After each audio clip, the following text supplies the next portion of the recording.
Ratusan warga dan anak-anak tumpah ruah memadati ruas Jalan Raya R3 di Kelurahan Katulampa, Kota Bogor, Jawa Barat saat menggelar pawai obor pada Minggu malam. Sambil mengusung obor, mereka juga keliling menyusuri area pemukiman dan jalan raya. Bahkan sepanjang arak-arakan warga tak putus melantunkan sholawat dengan iringan tabuhan rebana. Mereka mengaku antusias mengikuti tradisi tahunan ini sebagai wujud sukacita menyongsong datangnya bulan Ramadan.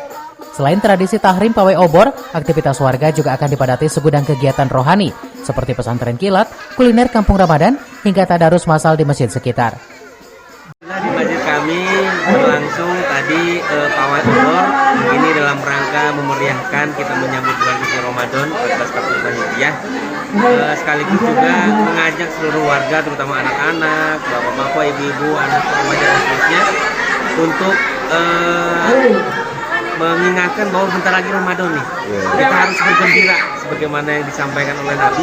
Siapa yang bergembira, maka kita akan mendapatkan banyak keutamaan Ramadan. Tadi lagi selain pawai obor, kita ada kegiatan Ramadan, diantaranya taraweh kultum seperti biasa.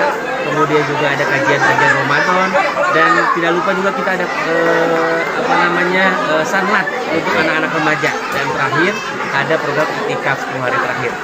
Kita esensinya adalah kita ingin mengajak semua muslimin, jamaah khususnya di sekitar Masjid Al-Madinah Katulampa ini untuk bergembira menyambut bulan suci Ramadan dan mengisi bulan suci Ramadan dengan berbagai macam kegiatan ibadah. Yang mudah-mudahan ini menjadi Ramadan terbaik buat kita semuanya. Usai berkeliling pawai obor selama hampir 2 jam, warga lalu berkumpul di area masjid untuk makan bersama atau cucurak. Mereka berharap limpahan ibadah di bulan Ramadan dapat membawa keberkahan bangsa dan negara sepanjang masa. Dari Kota Bogor, tim liputan melaporkan.